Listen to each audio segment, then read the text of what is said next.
Welcome to Sherlock Holmes Stories, your premier destination for gripping audio mysteries. Dive into Shadows Beneath Blackthorn Bridge and enjoy an unforgettable listening experience. Chapter 1. The shadows beneath it was an unusually oppressive morning in late October, when the case first cast its shadow over Baker Street.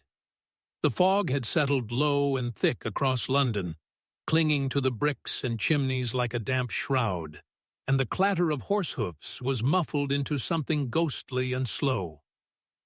I had been leafing through the Times, content in the silence that only Holmes's deep meditative moods could provide, when a sharp rapping at the front door disturbed our morning calm.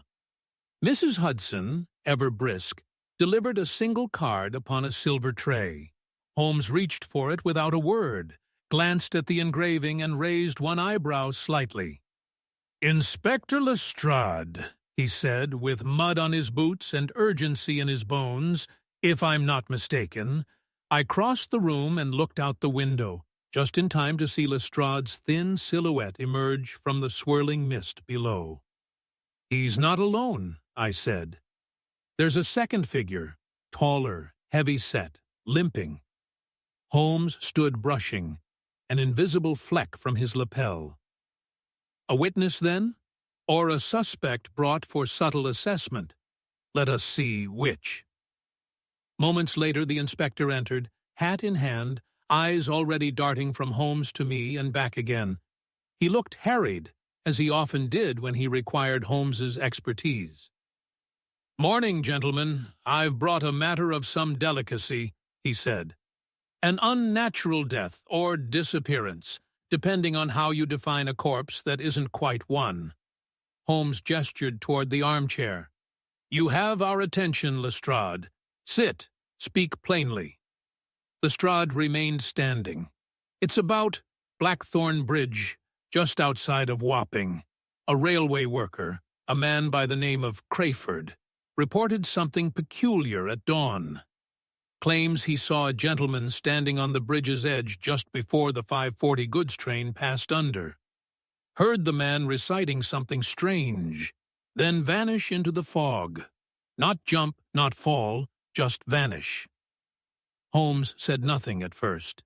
He steepled his fingers, his expression unreadable. "No body found?" he asked at last. Lestrade shook his head. "None. But a hat was recovered along with a glove, left perfectly on the rail post.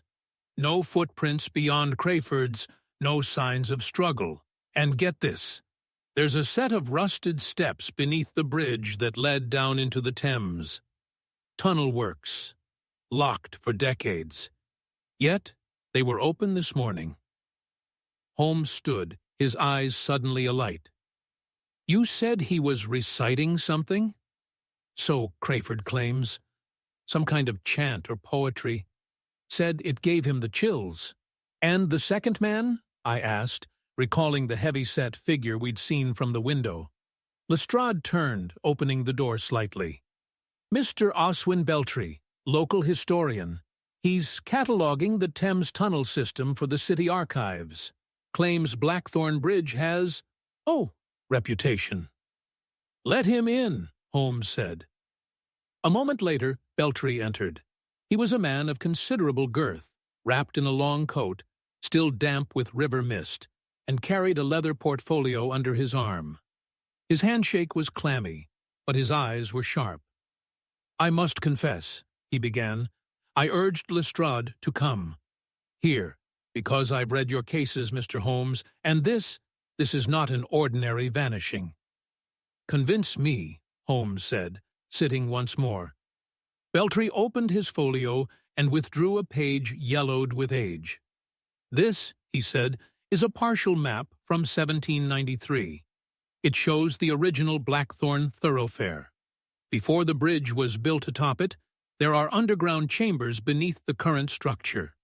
Pre-Victorian, some Roman. Local superstition refers to it as the Echo Vault." Watson and I exchanged glances. "Go on," Holmes prompted. Several disappearances have been linked to the site over the years, minor things, mostly. Dock workers, vagrants, never investigated seriously. But in 1878, a man named Whitmore, barrister, respected, vanished at the same location. A railway clerk claimed he heard him shouting a line from an old play before he disappeared into the fog. Holmes leaned forward. "Do you recall the line?"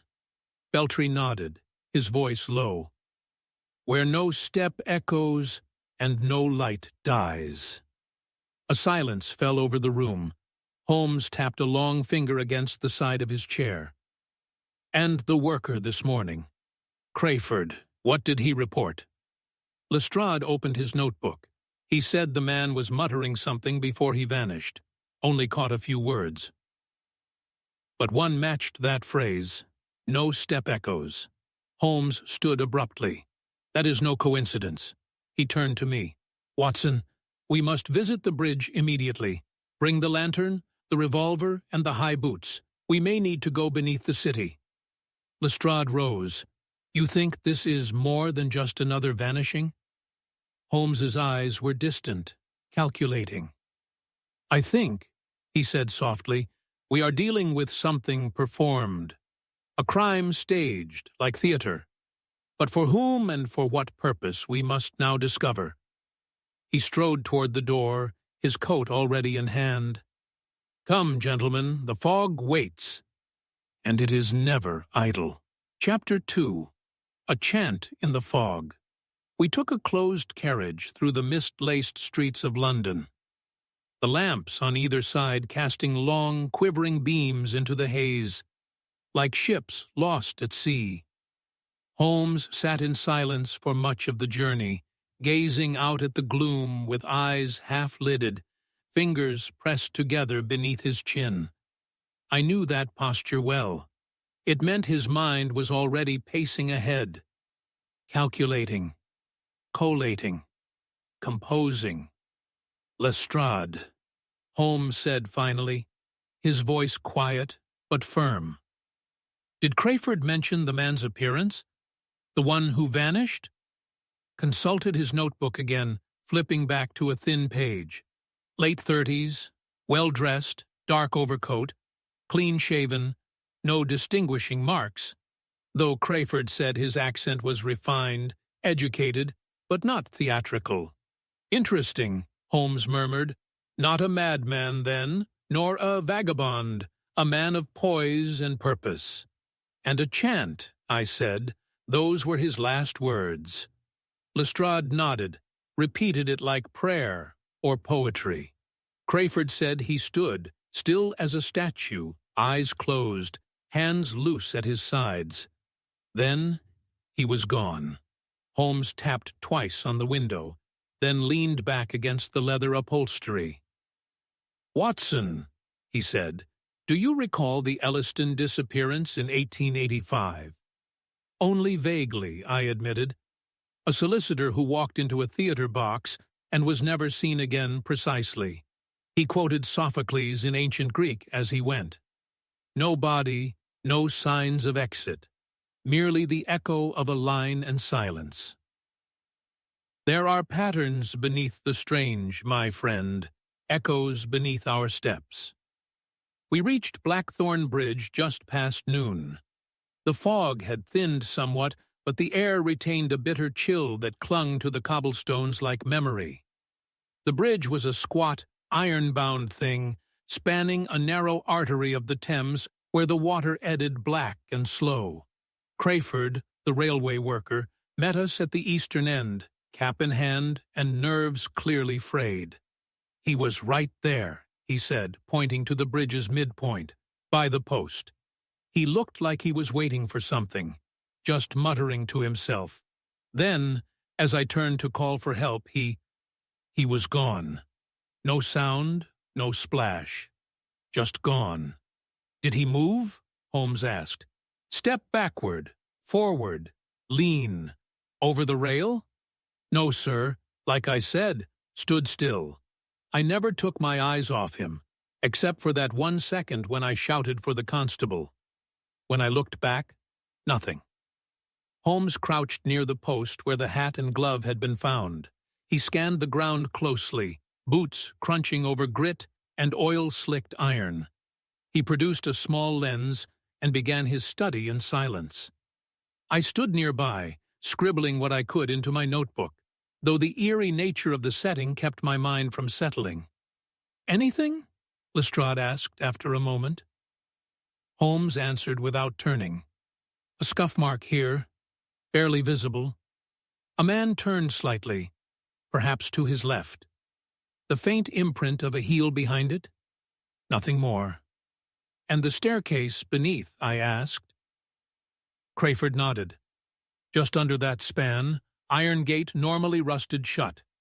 Found it wide open this morning. I locked it after with the constable." We followed him to the far edge of the bridge where, obscured by thick ivy and a rusted maintenance hatch, a narrow iron stair wound downward into the gloom. Holmes examined the lock, a modern padlock hastily attached to a much older latch. "Broken recently," he said, "from the inside." We descended slowly, lanterns held high. The steps creaked with each movement, and the air grew thick with the scent of damp stone and brackish water. At the bottom, we reached a narrow passage carved into the riverbank wall. A forgotten section of tunnel, perhaps once meant for drainage or maintenance, now lost to time. The chamber that opened before us was elliptical, no more than 10 feet across, with brickwork blackened by age and soot. The Thames sloshed gently beyond a grated arch, the sound low and rhythmic like a sleeper's breath. Holmes moved quickly, inspecting the corners, the ceiling, the brick joints. I noticed a mark on the far wall, faint but deliberate. A circle with 3 spokes like a wheel half-finished. He studied it in silence, then drew from his pocket a folded page, the one Beltry had shown us earlier. The symbols matched. "Well?" Lestrade asked, his voice low. "This is not the first time it's been used," Holmes murmured, "nor the first time it's been seen." He knelt at the center of the chamber, where the dust was thick and undisturbed, save for one unusual detail, a sharp-edged impression in the dirt, circular, no more than 5 inches across. "Watson," he said, "your medical bag." I handed it over without hesitation. Holmes produced a small tin of graphite powder and dusted the imprint gently. A pattern emerged, a raised design, likely from a boot sole or an object placed briefly and precisely. A sigil, he said, no, tread, not for grip. This was intended. A brand, a message. He stood and faced us all. "This is not the scene of a suicide, nor an accident. This is a performance, a message staged in symbol and disappearance, and the message has just begun." Lestrade frowned. "Then what do you propose?" Holmes's eyes glittered in the dim lantern light. "We find the speaker, the one who knew the words, for the man who vanished did not write the script. He only read it." Chapter 3. The First Clues. A Scene of Deception. We returned to Baker Street late that afternoon, our boots still damp with river mist and soot from the forgotten chamber beneath Blackthorn Bridge. Holmes shed his coat without a word, then turned at once to his desk, where he unfurled the sketch of the tunnel symbol again. I watched from the armchair as he compared it side by side with a second sheet, an older rendering from the archives Beltry had shared. "The same motif," he muttered, "a circle with 3 spokes, not ornamental, intentional. But what meaning does it carry?" I moved to stand beside him. "An ancient guild mark," I offered. "Some esoteric society." Holmes shook his head. "No, it predates that sort of codification. Too crude for Masonic symbology, too geometric for any of the known secret orders. Yet it recurs. In the 1793 map, in the Whitmore disappearance of '78, and now here. He tapped the sketch lightly. 3 spokes, 3 phrases, perhaps, a triptych of meaning, or 3 disappearances. He opened the London Gazette from the past week and laid out a map of Wapping.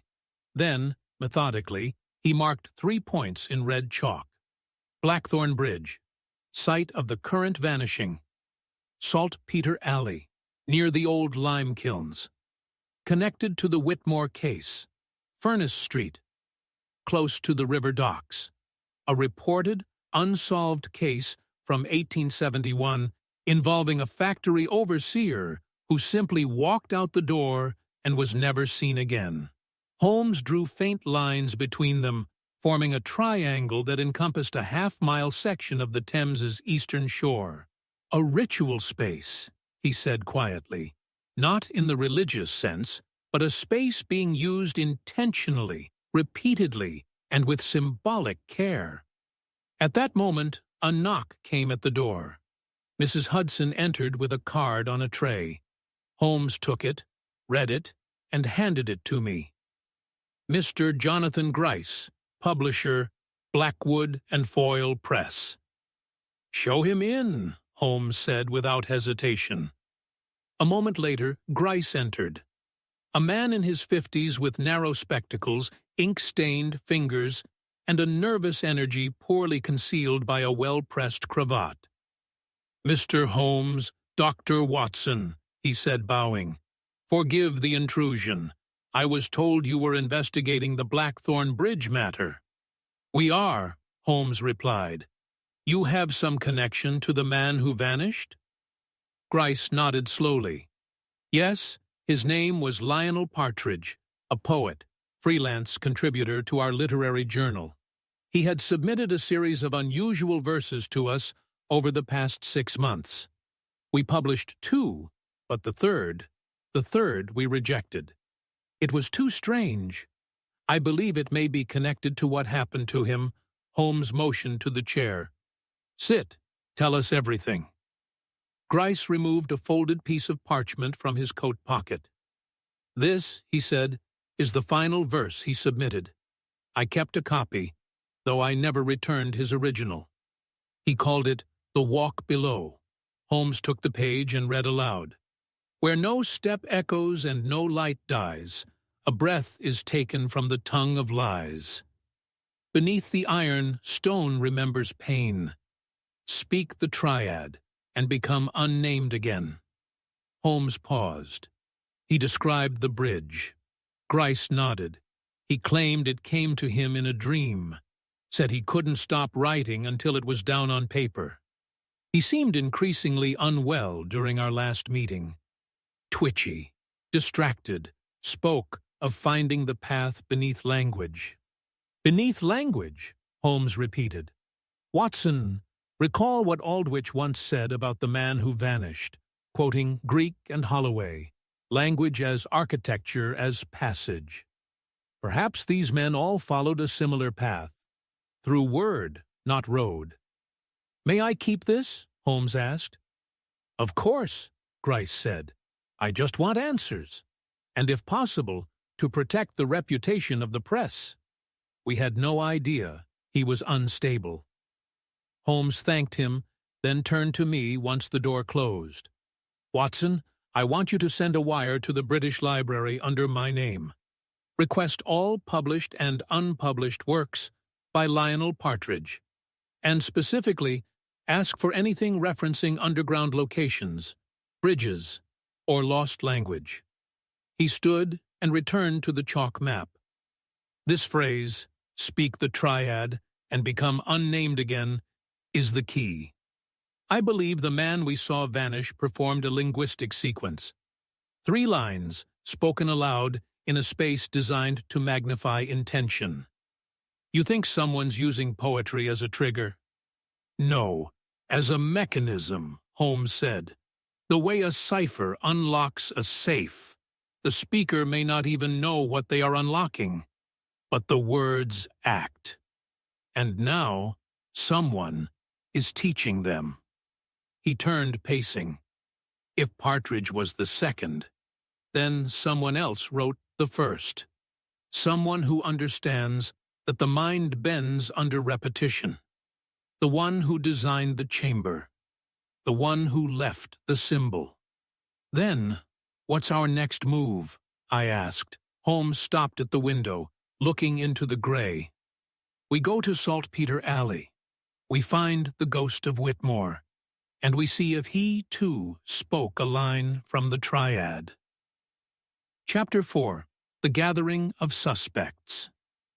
Saltpeter Alley was one of those narrow, crooked passages of old London that seemed as though it had been forgotten by the city itself. It sloped steeply toward the Thames, flanked on both sides by soot-darkened brick walls, and offered only the faintest smell of brine and rust, in place of sunlight. Fog gathered in its gutters, like secrets not yet confessed. It was here, in the spring of 1878, that Geoffrey Whitmore, barrister, former Cambridge lecturer and amateur tragedian, had reportedly recited a line from King Lear and vanished while his cabman waited less than a dozen yards away. As Holmes and I stepped cautiously into the alley's embrace, I could not help but feel the oppressive weight of accumulated silence. The fog was denser here, somehow thicker than the streets above. Holmes crouched near a drain set into the wall. "Note the way the bricks slope toward this point," he murmured. "Water. Yes, but more than that. This alley was designed as a funnel, the echo chamber." He tapped the stone with the head of his cane. "Beneath us lies another vault, likely connected to the chamber beneath Blackthorn Bridge." "Another chamber?" I asked. "You think these are all joined?" "I suspect so. Not physically, perhaps, but in purpose. There is a design beneath the city, Watson. Not in architecture, but in intention." Just then, footsteps echoed behind. Us firm, measured. We turned to find Lestrade approaching. "Accompanied by two new figures, the city sent over some names," the inspector said. "These gentlemen were each connected to Whitmore in some way. I thought it best to hear from them ourselves." The first man stepped forward. He was tall, stooped, and had the build of a heron in winter. Long limbs, narrow shoulders, sharp nose. His gray hair was brushed straight back, and his eyes flickered with watchful intelligence. "Dr. Erasmus Norridge," he said. "Whitmore, former colleague in the Faculty of Rhetoric at Cambridge. And friend." Holmes extended a hand. "What can you tell us about the days leading to his disappearance?" Norridge hesitated. Geoffrey had become strange. Obsessed, really. He claimed to have uncovered what he called the lost mode of utterance, a phrase from an old fragment of verse he received in the post. Origin unknown. He believed there was a primal architecture to certain lines, that some combinations of words, when spoken aloud, would resonate with the world beneath language. Holmes tilted his head. Did he ever quote these lines? "Constantly," said Norridge. "He had one in particular he favored in the weeks before he vanished." He closed his eyes, recalling. "Beneath the shroud where reason drowns, the name unspoken walks in rounds." Holmes looked sharply at me, then to Norridge. "That line," he said, "was never published." "No, I begged him not to share." He said it didn't belong to him anyway, that he was only passing it forward." "Did he say from whom he received it?" Norridge frowned. "Only once. He mentioned a man, a stranger. No name. He called him the reciter." Holmes's lips thinned. The second man stepped forward now. He was shorter, barrel-chested, with thick brows and the square hands of a man who worked with tools. "Name's Emmett Bleacher," he said. "I was Whitmore's landlord in those last months. He rented a small flat above my print shop." "Did you observe any visitors?" Holmes asked. Bleacher nodded. "Odd types. One in particular. A woman in black, veil and all, came every Thursday. Evening, left nothing, took nothing, just spoke with him for a few minutes. Then left, never caught her name. And you're sure she wasn't a relative? No, she gave me coin not to speak of her. Holmes turned toward Lestrade. We'll need your ledger, Mr. Bleacher. Names of those who may have left notes, deliveries, anything during that time. Bleacher nodded. I'll have it fetched. As the man stepped away, Norridge spoke again. There's one more name you should know. Dr. Elowen Reeve, a linguist. She and Whitmore had corresponded years ago. Recently she resurfaced, asking questions about the phrase. She said it matched something she'd seen carved into a keystone in Italy. Pre-Latin. She called it semantic recursion. Holmes's expression changed subtly, eyes narrowing, shoulders tensing. She's in London. Yes, consulting with the museum, I believe, on old ritual texts. Holmes turned to me. Watson, we must see her. Tonight. Lestrade raised a brow. You think she's involved? I think, Holmes said, she may be the next to vanish. That evening, we called on the British Museum just before its closing hour. The long marble halls echoed with the hollow steps of curators and guards, and the scent of dry paper and iron cases clung to the air. A clerk led us to a private office, where Dr. Elowen Reeve stood bent over a large vellum, manuscript, spectacles perched on the end of her nose. She looked up with only mild surprise as Holmes entered. You're late, she said. Holmes blinked. You expected us?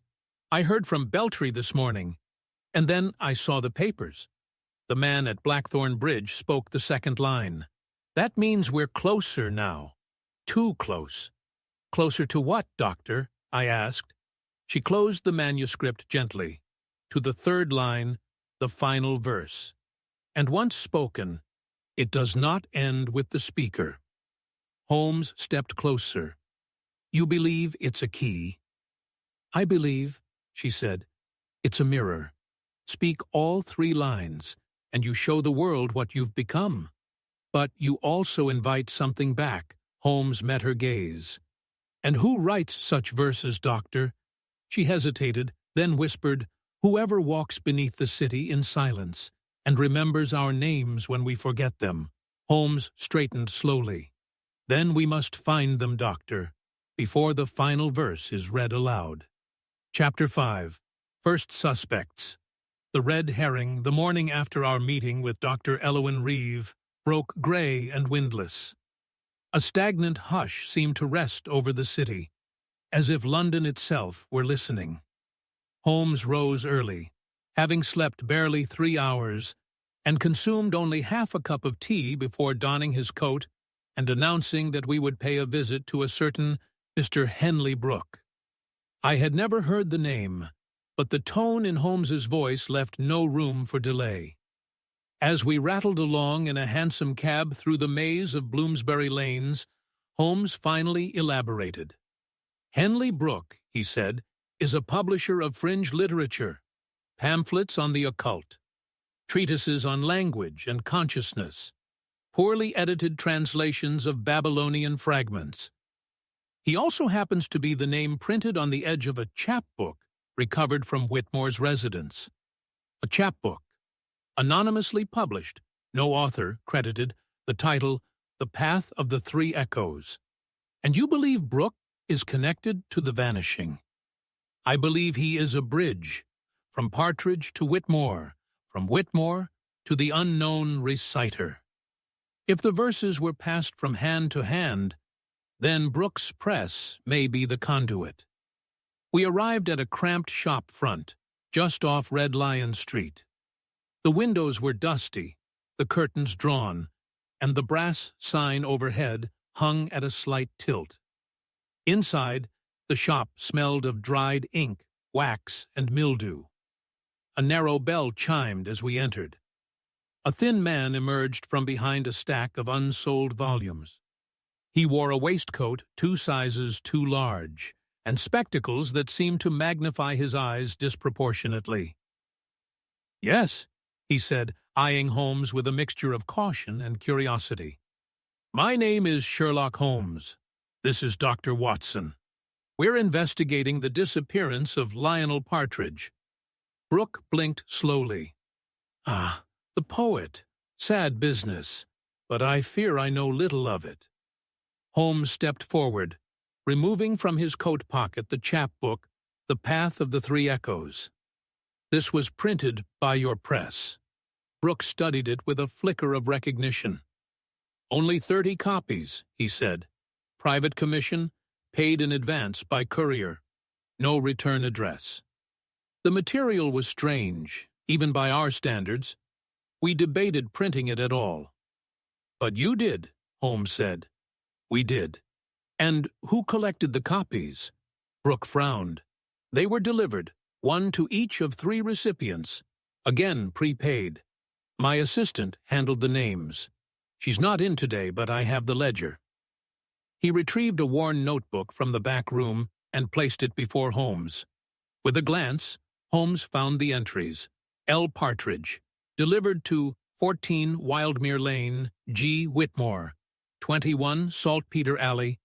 R. Vellum address listed only as Archivum Lower Level. Holmes's finger paused on the last name.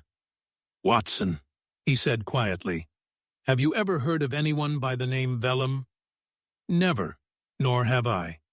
Yet the address is more troubling still. Archivum Lower Level suggests a place, not a residence.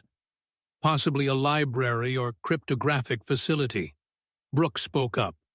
"There is a private reading room beneath the old University Archive building. Scholars call it the Lower. It houses sealed manuscripts and restricted texts. Few are granted access." Holmes closed the ledger. "Then we must visit it. But not yet." He turned to Brooke. "One final question. Do you know the source of the text, the verses?" Brooke hesitated. The original document was handwritten. Parchment. Old. The courier who delivered it wore gloves. He referred to the work as the Echo Codex. Holmes's expression sharpened.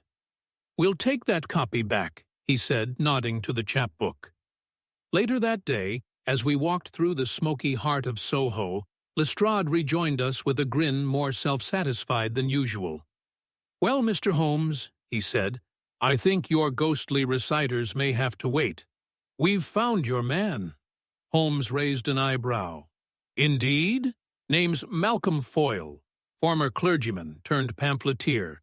He was found lurking near the Blackthorn Bridge stairwell 2 nights ago. Local constable brought him in for trespassing. Guess what he had in his coat pocket? I assume you'll tell me."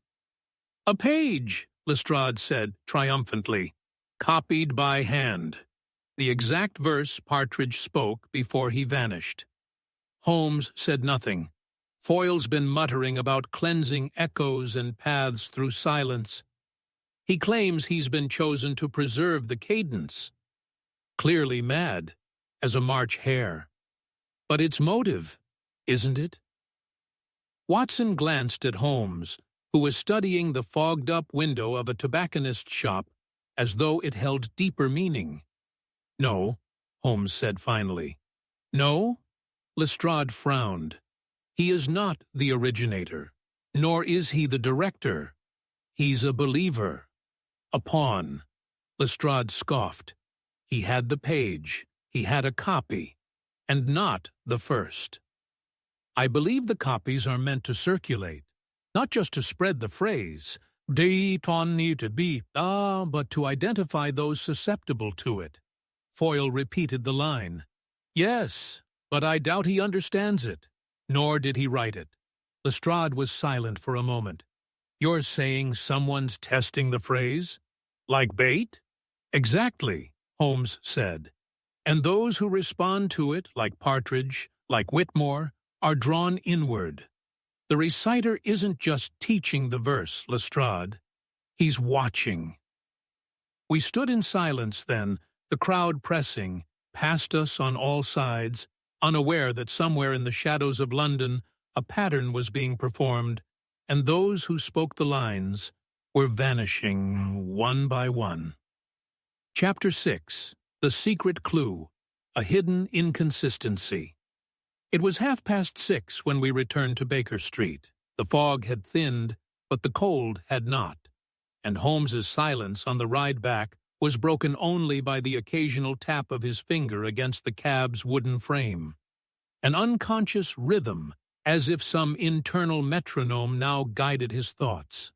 "Something does not fit," he said at last, just as we stepped inside and Mrs. Hudson brought tea. "Not the verse, not the man. The puzzle is correct in its shape, but wrong in its sequence." I sat across from him, nursing the warmth from my teacup. "You believe foil was planted?"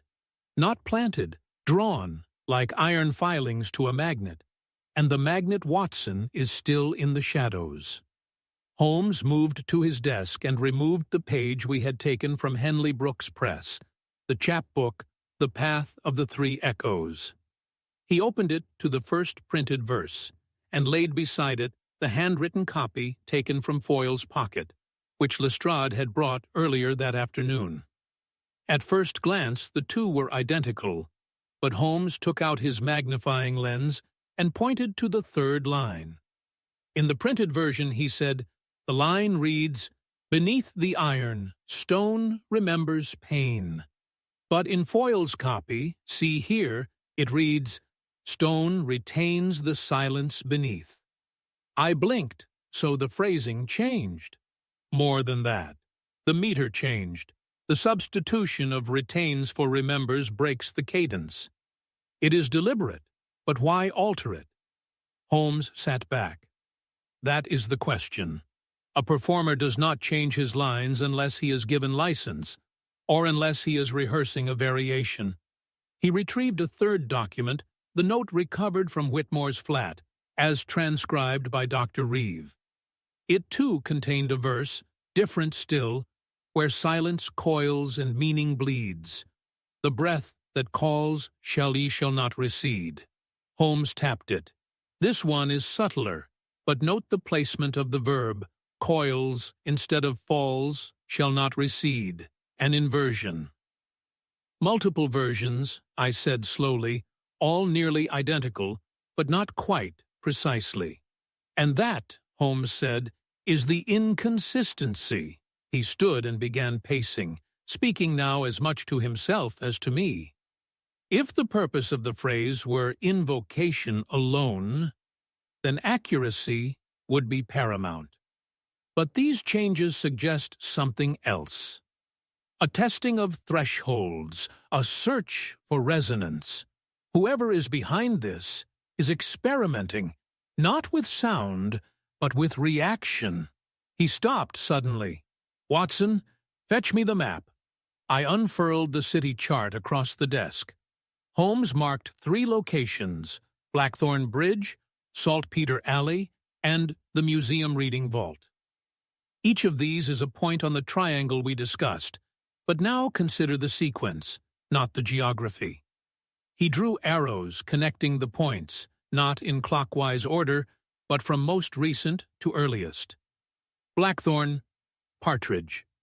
Saltpeter, Whitmore. The museum, Reeves's mention of a keystone. The path reverses. Why would that matter? Holmes circled the center of the triangle. Because the reciter is not moving outward. He is moving inward, towards something central, something beneath these 3. At that moment, there came a knock. Mrs. Hudson returned bearing a telegram. Holmes took it with a flicker of anticipation, read it once, then handed it to me. From British Library Archives. Subject, Lionel Partridge unpublished manuscripts. Include 4 private letters to Mem Thornhill.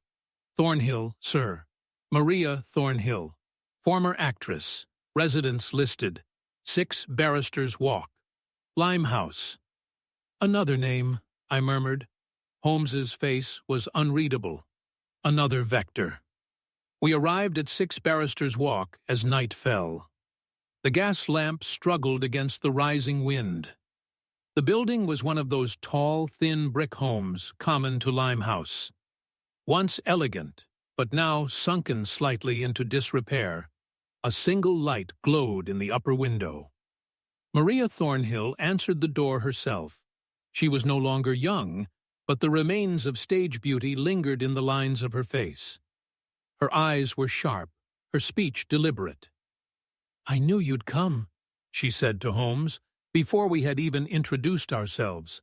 Holmes bowed slightly. "We are here regarding Lionel Partridge."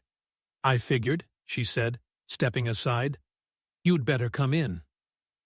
Her flat was small, but meticulously clean.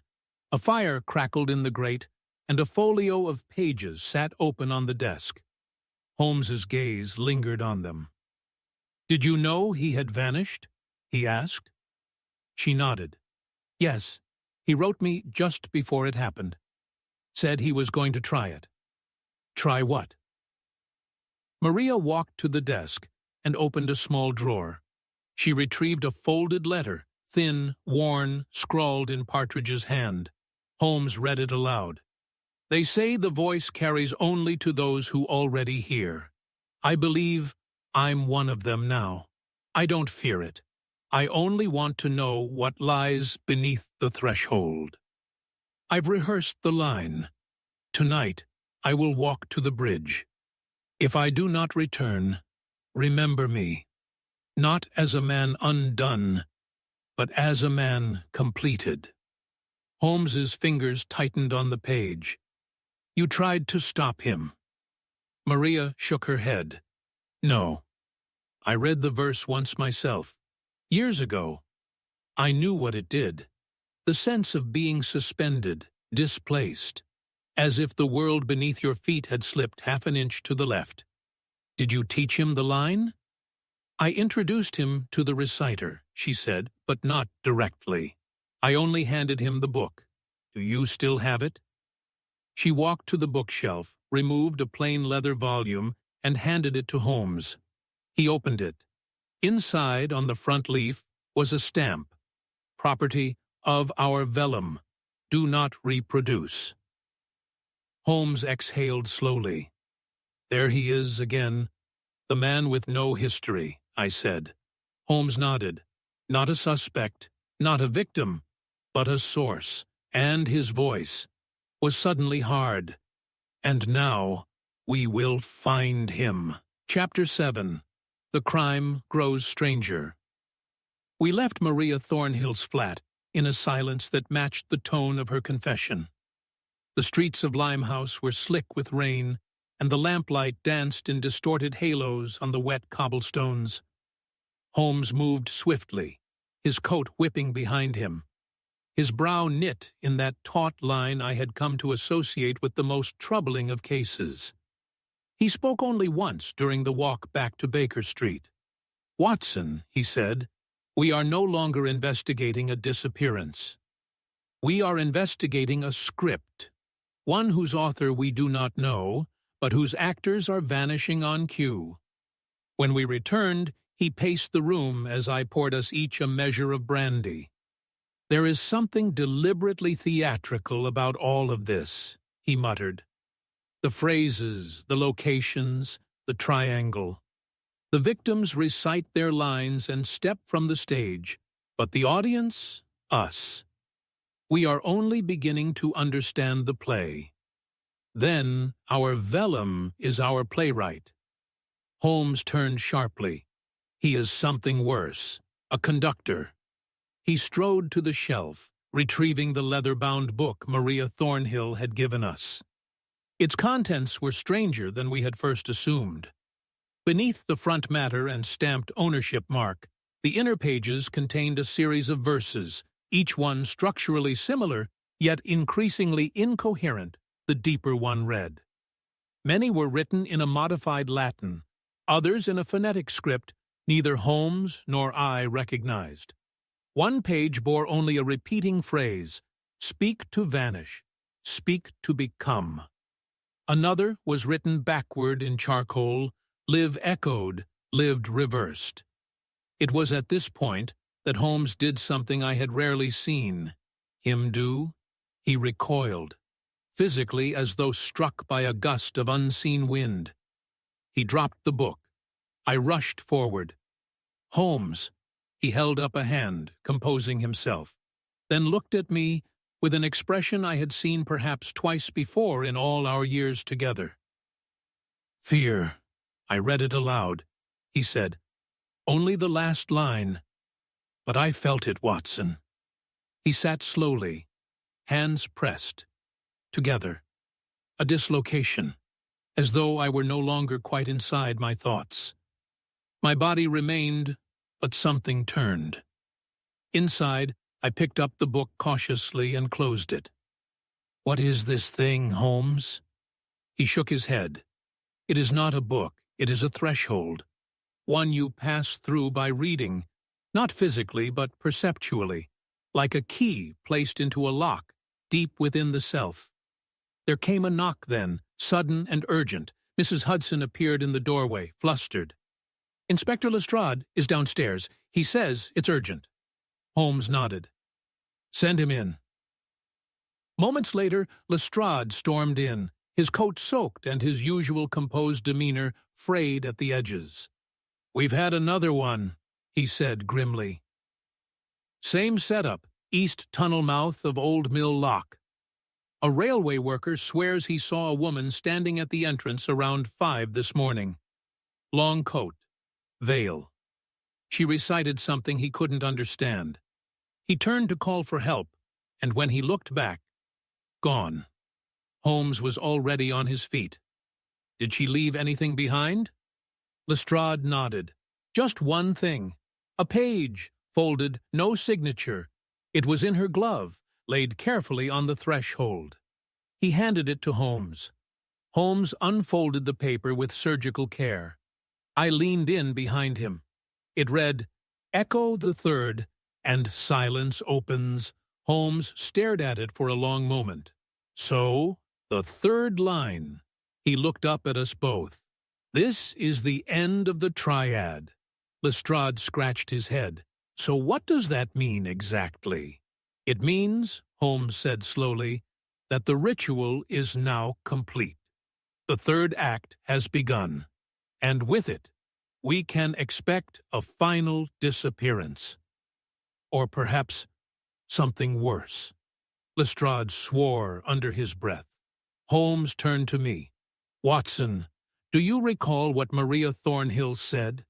That when she read the verse, the world seemed to slip, only slightly.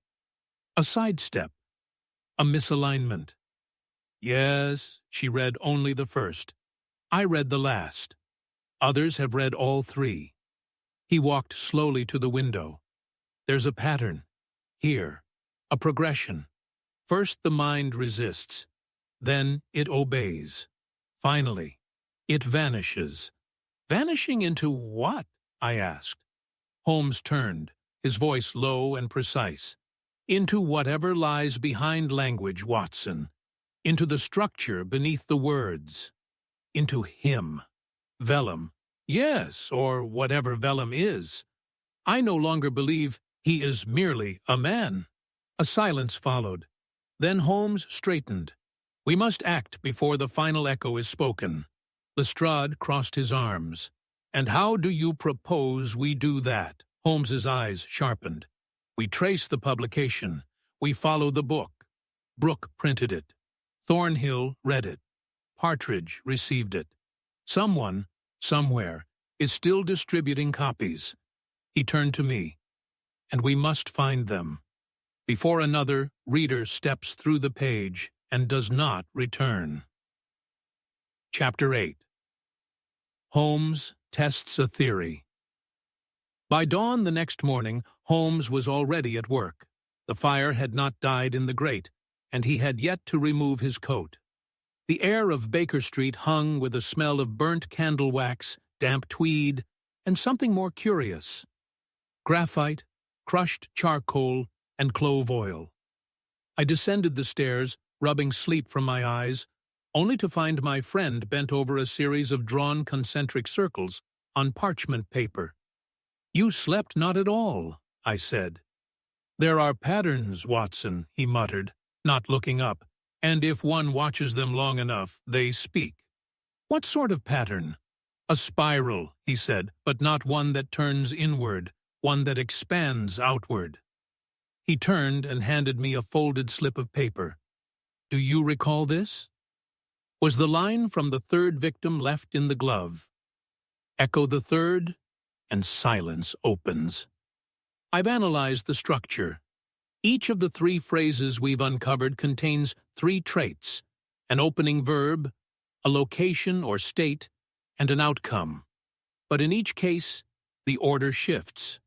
It's not a mantra, it's a code. I examined the diagrams again. 3 spirals, each marked with words and symbols. They weren't symmetrical, but mirrored, like phonetic fingerprints. "Are you suggesting the phrases are not merely poetic?" "Precisely. They are positional. They instruct not the body, but the mind. A psychological mechanism.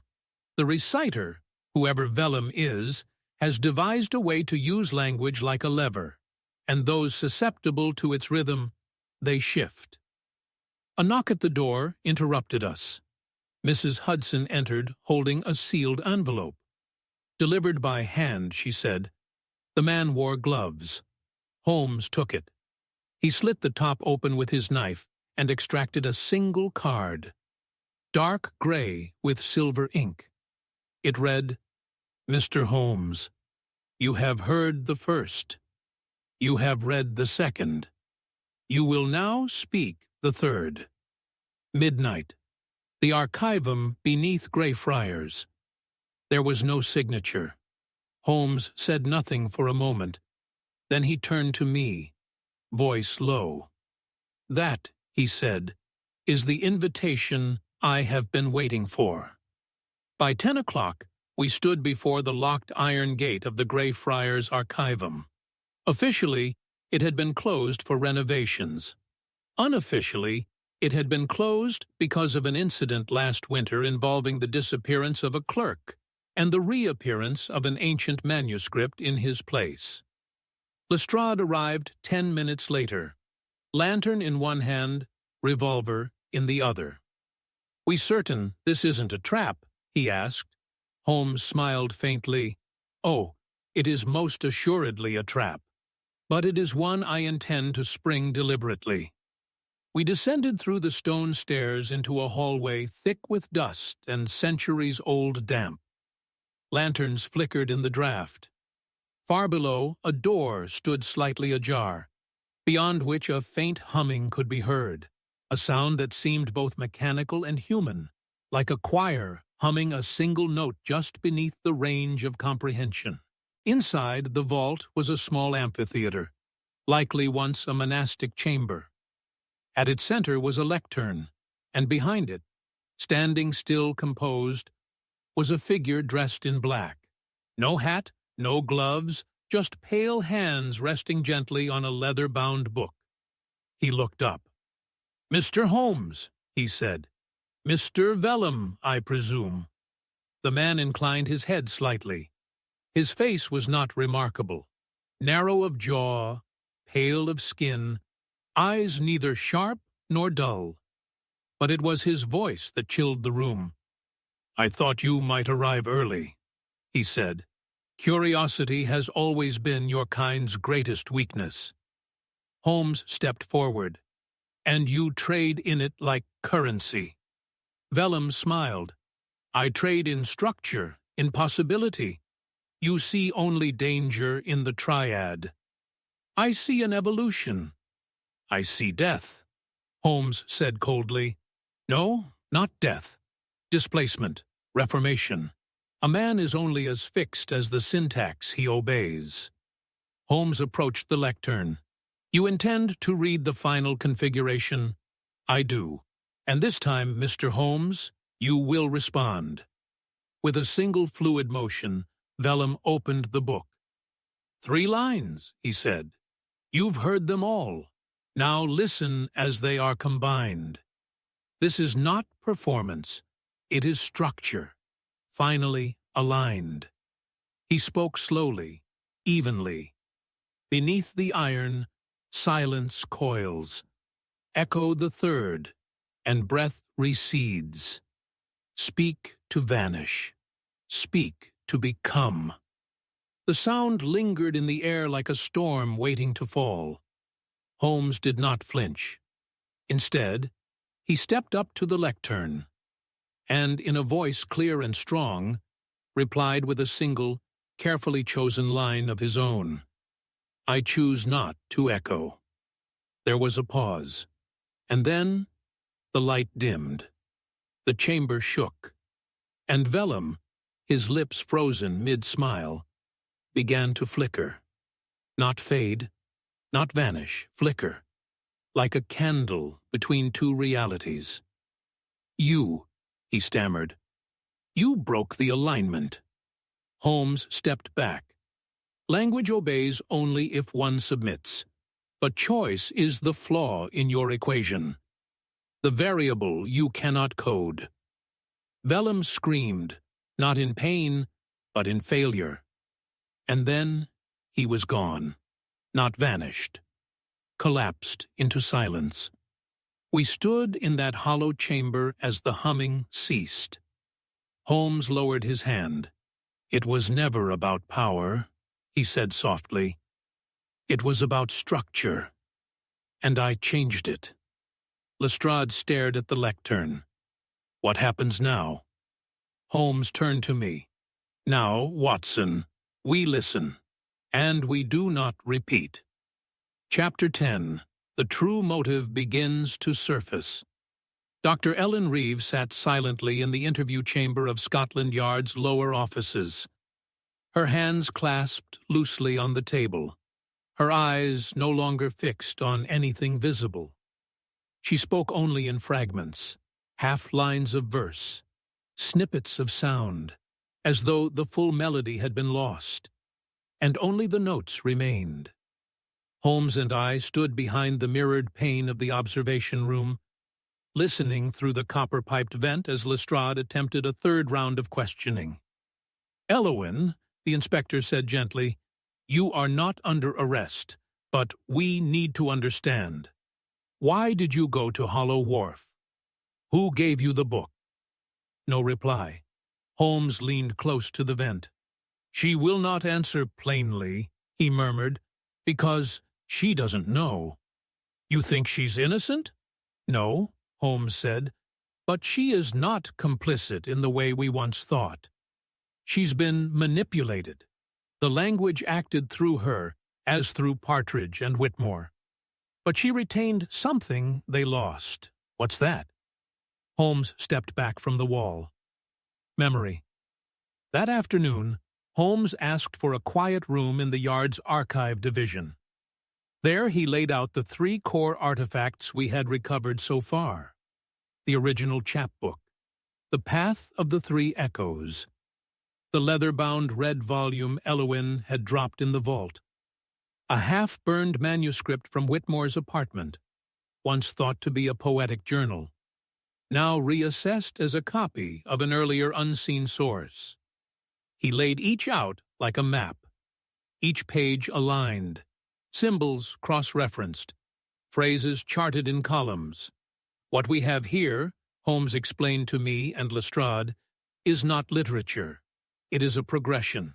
3 texts, 3 speakers, each one drawn further into the spiral. But all of them shared one feature.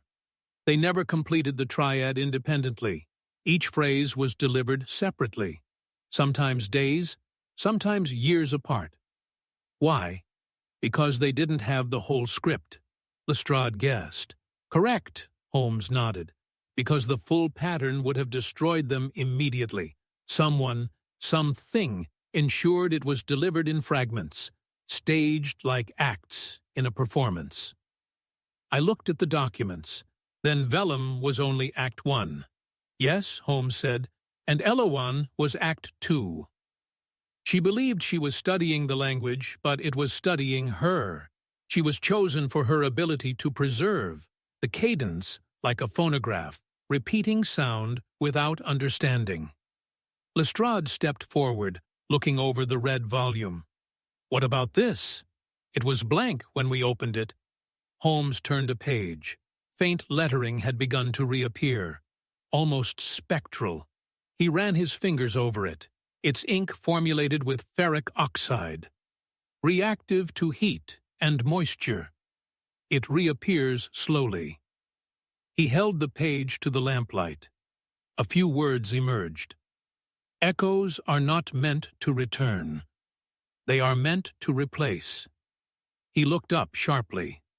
"Watson," he said, "the disappearances. You believed they were simply vanishing."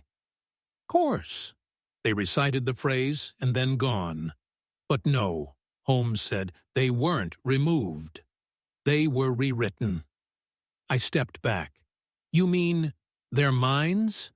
"Not just minds, their identities. The language didn't erase them. It overwrote them with a new pattern. That's why each one left behind only symbolic artifacts.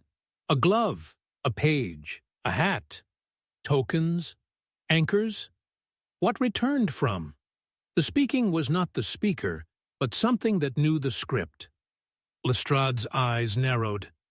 "Then we haven't been chasing disappearances at all. We've been chasing replacements." Holmes nodded grimly. "And that means Vellum may not have been the first. He may have been the latest." A long silence followed, and then Holmes moved quickly to his notebook. Elowyn was the only one to speak all 3 lines and survive. That means she resisted the replacement. She must have had something anchoring her to reality. An inner pattern strong enough to defy the foreign one. "What could that be?" I asked. Holmes looked up. "Personal memory. A fixed narrative. Something untranslatable." He snapped the notebook shut. "We must go to her. Now." Elowyn sat in the same position when we arrived. Hands still, eyes distant. But as soon as Holmes entered, she blinked and straightened slightly. "You came back," she said. Holmes nodded. "I need to know what you saw when the final phrase was spoken." She hesitated. "A doorway. Not literal. A space that felt like forgetting. Like stepping into a version of yourself that was not yours." Holmes stepped closer. "But you didn't walk through." "No." Her voice was quiet. "Because I remembered something else." "What?" She looked at him and her expression softened. "A name," she said. "My mother's voice. Saying it. Before she died." Holmes closed his eyes briefly, exhaling. "Emotion," he said. "It fractures the pattern." Then to her. "Do you recall anything else about Vellum? Anything he said after the last phrase?" Elowyn nodded slowly. He said, "The architect still watches." Holmes's face darkened. "Then the true author remains," he said, "and we have only interrupted his draft." He turned to us both. "This is no longer about stopping a speaker. It's about finding the one who wrote the silence to begin with." Chapter 11. The Bait Holmes's Grand Strategy. The following day brought with it a bitter chill and a sky the color of tarnished pewter. Holmes rose early, foregoing breakfast, and began pacing the parlor with such intent that even Mrs. Hudson refrained from entering with her usual tray. I recognized the signs immediately. Something in the previous day's revelation, Elowyn's recollection, the reappearing ink, the phrase "the architect still watches," had roused not only his intellect, but a deep and solemn resolve. When I finally spoke, it was to break the silence that clung too thickly to the morning. "You have a plan," I said. He stopped in front of the window, arms crossed tightly. "No, Watson, I have a theory. The plan comes next." He turned to me, and I could see it in his eyes. That rare, burning clarity. The moment when scattered fragments had finally arranged themselves in the precise order his mind demanded. Architect, Holmes said slowly, is not a man in the traditional sense, not an author hiding in the shadows. It is a collective pseudonym passed between those who shaped these phrases. Vellum, Reeve, Partridge. They were all voices in a much larger composition. I set down my cup. Then who is orchestrating it now? Holmes walked to the mantel and tapped a finger on the sealed red volume we had retrieved from Hollow Wharf.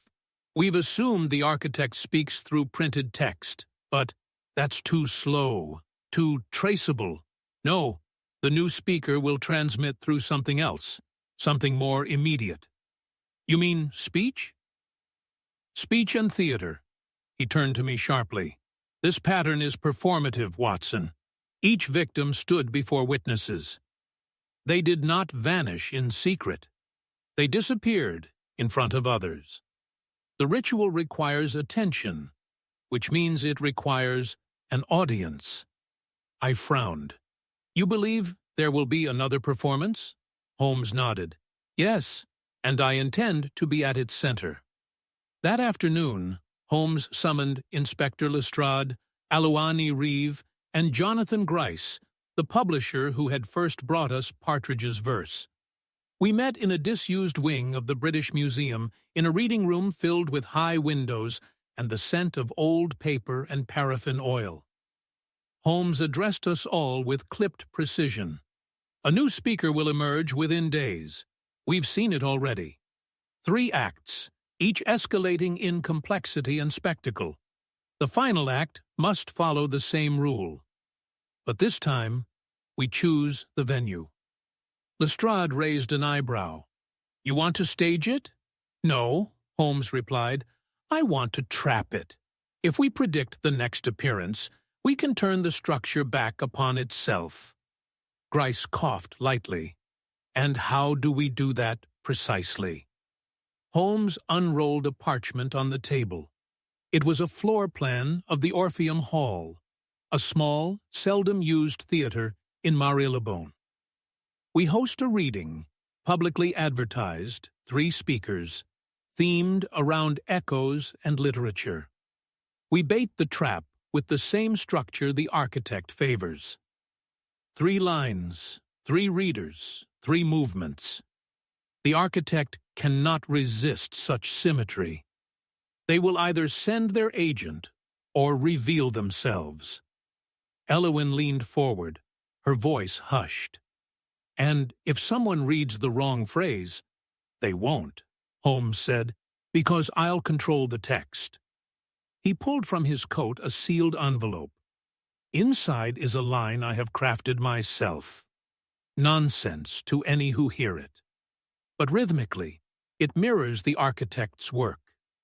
The echo chamber will detect the structure, but it will find no meaning to replace. I stared. You intend to use your own voice as bait? Yes, Holmes said, because it must end, and it must end with noise that means nothing.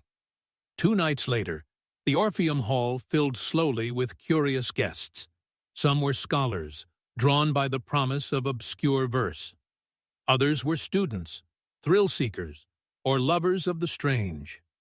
Holmes had instructed Gryce to distribute leaflets with lines from Partridge's earliest work, ensuring the tone was mystically ambiguous.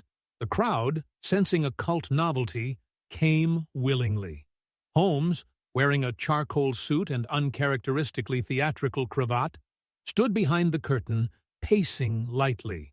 I stood beside him, heart thudding. And if they attempt to intervene, I asked, then you will speak my line, he said.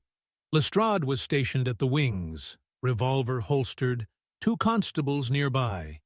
Gryce had taken the role of moderator, nothing more than a figure to introduce the readers. Holmes went first. He stepped to the podium under a pale beam of gaslight, his figure angular against the dark velvet curtain. He opened the sealed envelope and spoke the line aloud.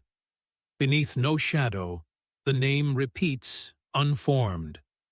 It was meaningless, but in rhythm, in shape, it echoed the triad exactly. The audience remained still. Then came the second reader, a young actress Holmes had hired for the night. She spoke her prepared verse, crafted carefully to mirror Reeves' cadence, but devoid of any linguistic architecture. Again, no reaction. And then came the third reader.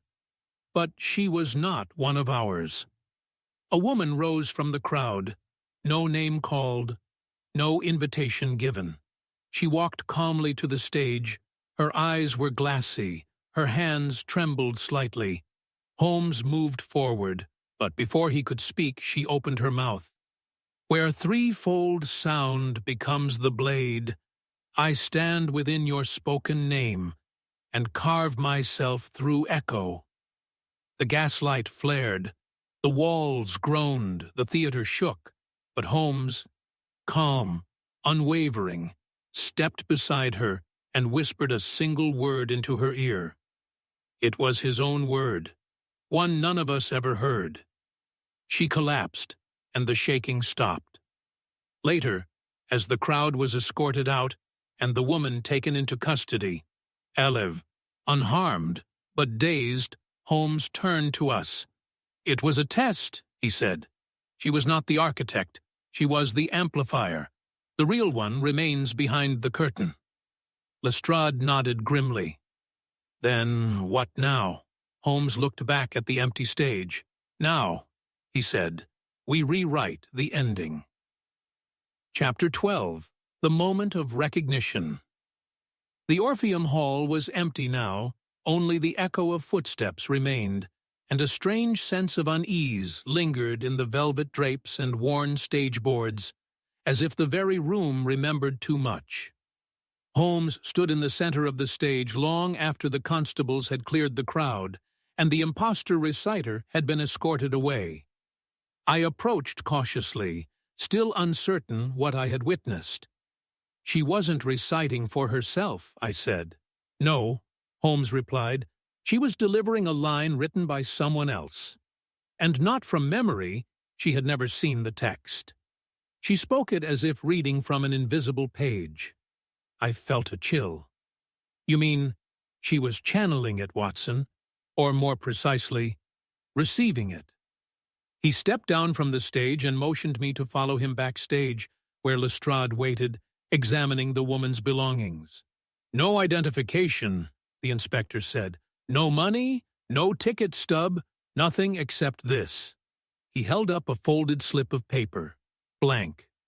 Holmes took it, turned it over twice, and then held it to the stage lamp. Slowly, faint ink revealed itself beneath the heat. Line 4. Await the final breath. Line 5. Mirror does not remember. Line 6. Architect awakens where silence is stored. We all stared at it. She was reading the second act, Holmes murmured, not the final movement, which means... He turned sharply. The final speaker has not yet taken the stage. Back at Baker Street, Holmes worked in silence. The fireplace was low, casting long shadows that swam across the cluttered table. Every scrap of paper, every verse, every name and address was spread out like the dissection of a dying language. Could see it in his eyes. He was close. Something tugged at the edge of his reason. Some inconsistency, some shape he had not yet put a name to. He paused at one document, then another, then returned to the first. And I saw it happen. His posture stiffened, his eyes narrowed. Watson, he said slowly. How many names have been associated with the core texts? I counted. Partridge, Whitmore, Reeve, Vellum. 4, he confirmed. And how many lines does the original triad contain? 3. Me, pointed to the red-bound book, and how many pages were blank when we retrieved it from Hollow Wharf. 24, at least. He nodded, because it was not a script for 3. It was a script in progress. And it is still being written. He turned sharply. What if the architect isn't an individual? What if it is a title, a role passed, down like a cipher, from one speaker to the next, preserved through the repetition of phrase and the emptying of self? My blood chilled. You mean each victim was a chapter? More than that, a vessel, a page turned until only one remains.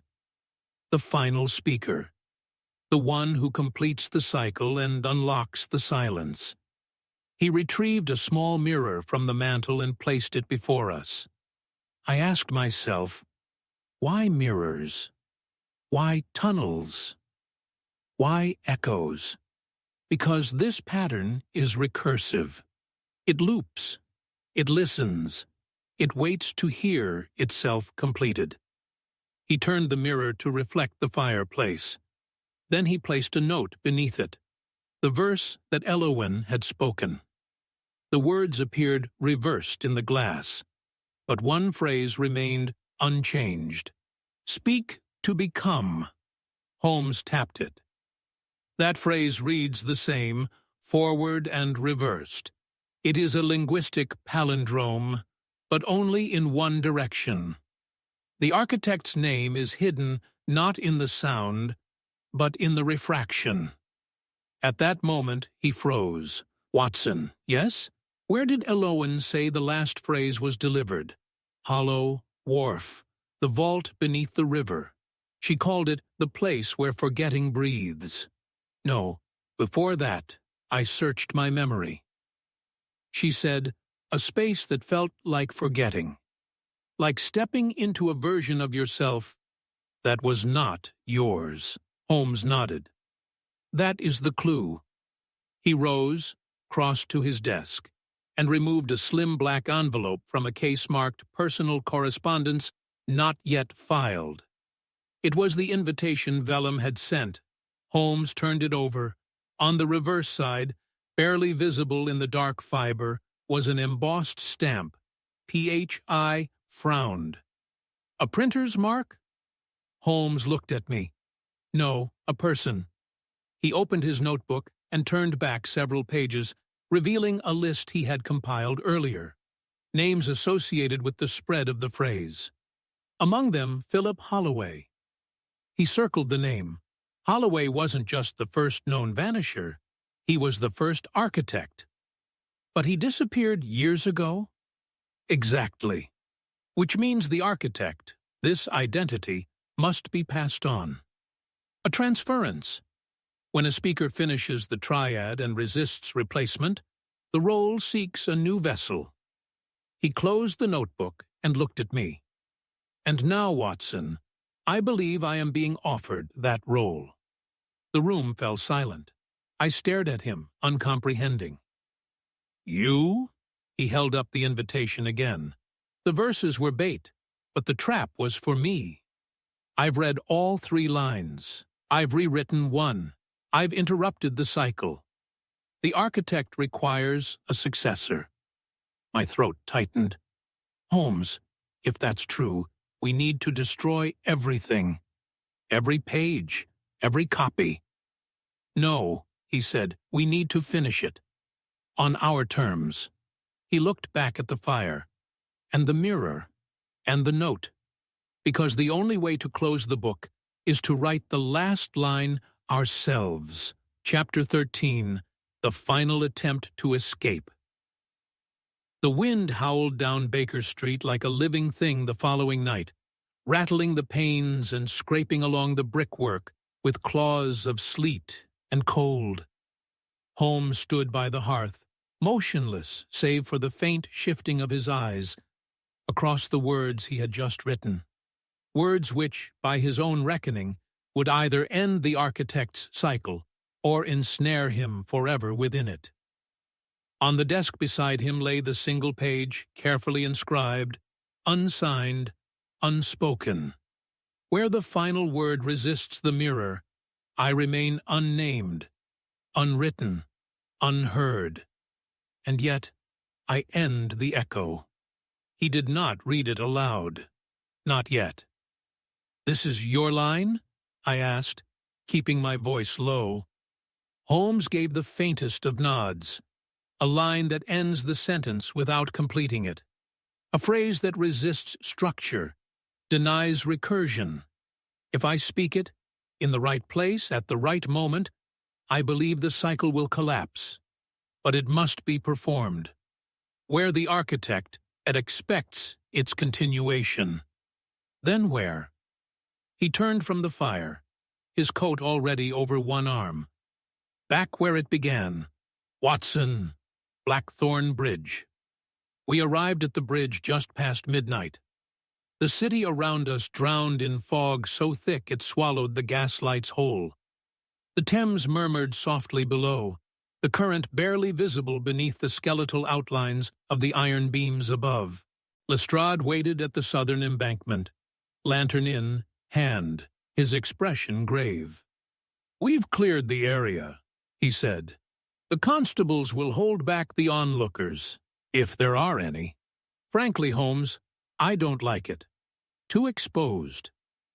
Holmes nodded curtly. "That's precisely what the architect wants." He turned to me. "Watson, you remember the steps beneath the bridge, the spiral chamber?" "Of course." Holmes held out the sealed page to me. "If anything happens to me before I speak this, you must destroy it. Burn it immediately. Do not read it. Do not let anyone else see it." I took the paper reluctantly. "You speak as if you do not expect." "To return, I expect," he said, "that someone will try to prevent me from returning." He descended the embankment before I could reply, vanishing into the mist like a phantom following the echo of his own footsteps. I turned to Lestrade. "He's walking into a trap." Lestrade nodded, and dragging the trap closed behind him, Holmes reached the spiral chamber alone. He found the iron stair open as before, and descended carefully into the stone throat of the city's underworld. Each step echoed unnaturally, drawn out, suspended, as if the air itself remembered every footfall ever taken there. The chamber below was silent, but it was not empty. A man stood in the center, not Vellum, not Partridge, not anyone Holmes had encountered before. He was tall, narrow, face veiled by a wide-brimmed hat, and a scarf wound tightly about the lower half of his features. In his hands he held no book, but the red volume lay open on the floor at his feet. Holmes approached with the certainty of one who no longer feared ambiguity. "You're the next architect," he said flatly. The man tilted his head slowly. "No," he replied, "I am the last. The structure ends here." Holmes kept his distance. "That depends on what is spoken." The figure gestured to the open book. "You've seen the spiral. You know the temptation. To complete it. To understand. But it was never meant to be understood. Only obeyed." Holmes's voice was quiet. "And what happens when it is resisted?" The figure chuckled. "You're here to speak your own line. To assert your identity. And that is the final illusion." Stepped closer, the shadows of the chamber pooling around him like ink. "You think names protect you. That meaning is armor. But your sentence is only a mirror. It reflects what you hope it means. The echo always wins." Holmes raised his voice, firm and clear. "I am not your echo." The air trembled. The figure took another step forward. "Say your line, Holmes. The spiral demands closure."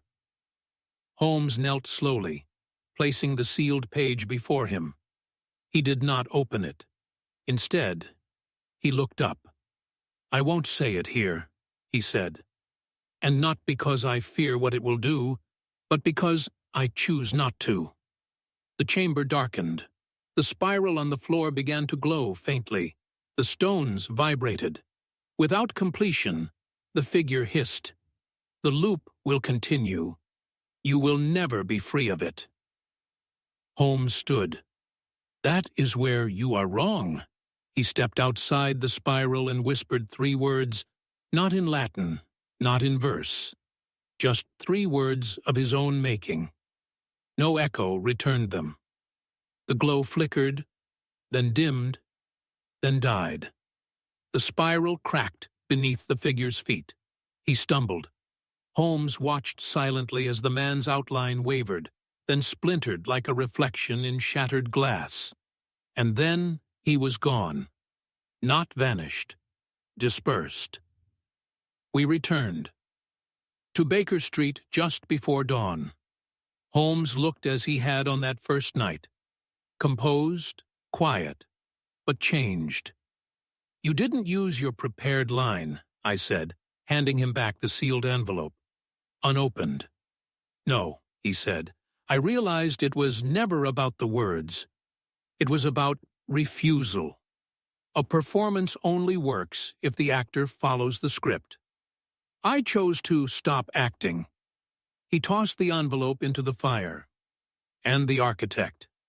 Holmes gazed out the window. Gone? Possibly. Dispersed. Likely, but truly ended. He shook his head. Ideas don't die, Watson. They wait. But now they'll wait in the dark, without an audience. And with that, Holmes turned from the flame, picked up his violin, and began to play. Not a melody of triumph, but a slow, fractured tune. One that did not repeat. Chapter 13. The Final Attempt to Escape. The wind howled down Baker Street like a living thing the following night, rattling the panes and scraping along the brickwork with claws of sleet and cold. Holmes stood by the hearth, motionless save for the faint shifting of his eyes, across the words he had just written. Words which, by his own reckoning, would either end the architect's cycle or ensnare him forever within it. On the desk beside him lay the single page, carefully inscribed, unsigned, unspoken. Where the final word resists the mirror, I remain unnamed, unwritten, unheard, and yet I end the echo. He did not read it aloud, not yet. This is your line, I asked, keeping my voice low. Holmes gave the faintest of nods. A line that ends the sentence without completing it. A phrase that resists structure, denies recursion. If I speak it in the right place, at the right moment, I believe the cycle will collapse. But it must be performed where the architect expects its continuation. Then where? He turned from the fire, his coat already over one arm. Back, where it began, Watson. Blackthorn Bridge. We arrived at the bridge just past midnight. The city around us drowned in fog so thick it swallowed the gaslights whole. The Thames murmured softly below, the current barely visible beneath the skeletal outlines of the iron beams above. Lestrade waited at the southern embankment, lantern in hand, his expression grave. "We've cleared the area," he said. "The constables will hold back the onlookers if there are any. Frankly, Holmes, I don't like it. Too exposed." Holmes nodded curtly. "That's precisely what the architect wants." He turned to me. "Watson, you remember the steps beneath the bridge? The spiral chamber, of course?" Holmes held out the sealed page to me. "If anything happens to me before I speak this, you must destroy it. Burn it immediately. Do not read it. Do not let anyone else see it." I took the paper reluctantly. "You speak as if you do not expect." "To return, I expect," he said. "That someone will try to prevent me from returning." He descended the embankment before I could reply, vanishing into the mist like a phantom following the echo of his own footsteps. I turned to Lestrade. "He's walking into a trap." Lestrade nodded, and dragging the trap closed behind him, Holmes reached the spiral chamber alone.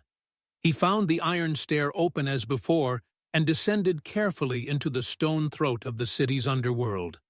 Each step echoed unnaturally, drawn out, suspended, as if the air itself remembered every footfall ever taken there. The chamber below was silent, but it was not empty.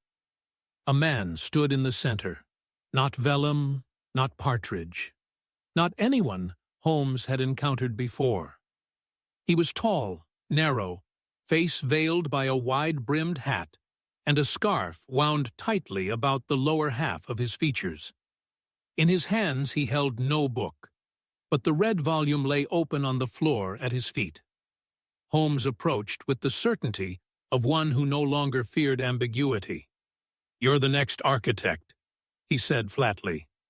The man tilted his head slowly. "No," he replied, "I am the last. The structure ends here." Holmes kept his distance. "That depends on what is spoken." The figure gestured to the open book.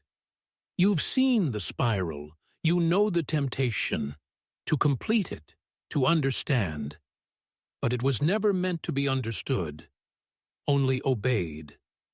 Holmes's voice was quiet. "And what happens when it is resisted?" The figure chuckled. "You're here to speak your own line, to assert your identity, and that is the final illusion." Stepped closer, the shadows of the chamber pooling around him like ink. "You think names protect you.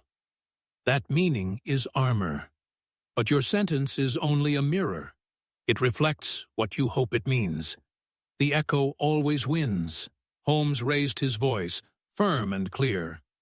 "I am not your echo." The air trembled. The figure took another step forward. "Say your line, Holmes. The spiral demands closure." Holmes knelt slowly, placing the sealed page before him. He did not open it. Instead, he looked up. "I won't say it here," he said. "And not because I fear what it will do, but because I choose not to." The chamber darkened. The spiral on the floor began to glow faintly. The stones vibrated. Without completion, the figure hissed, "The loop will continue. You will never be free of it." Holmes stood. "That is where you are wrong." He stepped outside the spiral and whispered 3 words, not in Latin, not in verse. Just 3 words of his own making. No echo returned them. The glow flickered, then dimmed, then died. The spiral cracked beneath the figure's feet. He stumbled. Holmes watched silently as the man's outline wavered, then splintered like a reflection in shattered glass. And then he was gone. Not vanished. Dispersed. We returned to Baker Street just before dawn. Holmes looked as he had on that first night, composed, quiet, but changed. "You didn't use your prepared line," I said, handing him back the sealed envelope unopened. "No," he said. "I realized it was never about the words. It was about refusal. A performance only works if the actor follows the script. I chose to stop acting." He tossed the envelope into the fire and the architect. Holmes gazed out the window. Gone? Possibly. Dispersed? Likely. But truly ended. He shook his head. "Ideas don't die, Watson. They wait. But now they'll wait in the dark, without an audience." And with that, Holmes turned from the flame, picked up his violin, and began to play. Not a melody of triumph, but a slow, fractured tune, one that did not repeat. Chapter 15. The Final Gathering. It was on a windless, pale evening, 2 days after the confrontation beneath Blackthorn RN Bridge, that Holmes summoned the surviving principals of the case to a quiet salon within the library's west wing. A vaulted room, rarely used, with its gas lamps low and the curtains drawn. Holmes's chosen theater for his final act. The long oak table gleamed under the light. Around it sat those who had stood nearest to the spiral's edge. Inspector Lestrade, his brow furrowed and mustache damp with anticipation. Dr. Elowyn Reeve, pale but composed. Jonathan Gryce, hands trembling slightly above a notebook he did not open. And myself, seated at Holmes's left, ever the silent chronicler. Holmes did not sit. Instead, he stood at the far end of the table, one hand resting atop the sealed red volume, the other behind his back. He began without flourish. "You have all been touched," he said, "by what we've come to call the spiral sentence. A triad of phrases, yes, but more than that.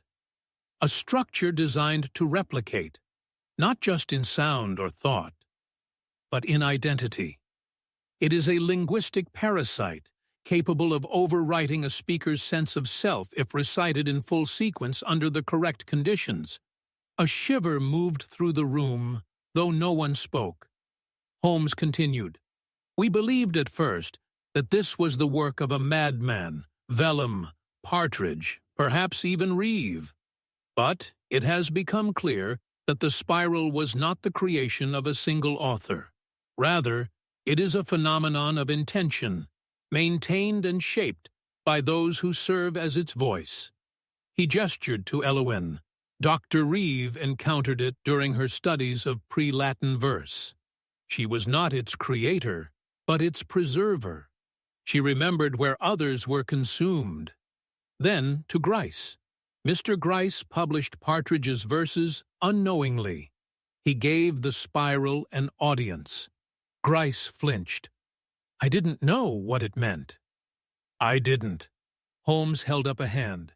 "You were not culpable, but you were part of the O pattern." Then slowly, Holmes opened the red volume. Its pages had changed. The ink, once spectral and elusive, was now stark and sharp. As if the words had gained confidence, he turned to the final page and read aloud. "Where the fourth denies return, and silence splits the mirror's form, the speaker ceases, and the spiral ends." No one spoke. Holmes closed the book. That line appeared only after I refused to echo the spiral's final phrase, which confirms my suspicion. The structure was not complete until it was resisted. The cycle required an act of defiance to finalize its pattern. Lestrade leaned forward. "So it's over." Holmes paused. "Yes, the spiral is dormant. Its mechanism, its compulsion, has been broken. But the idea behind it remains.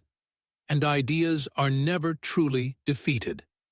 They are only disarmed until someone chooses to read them again."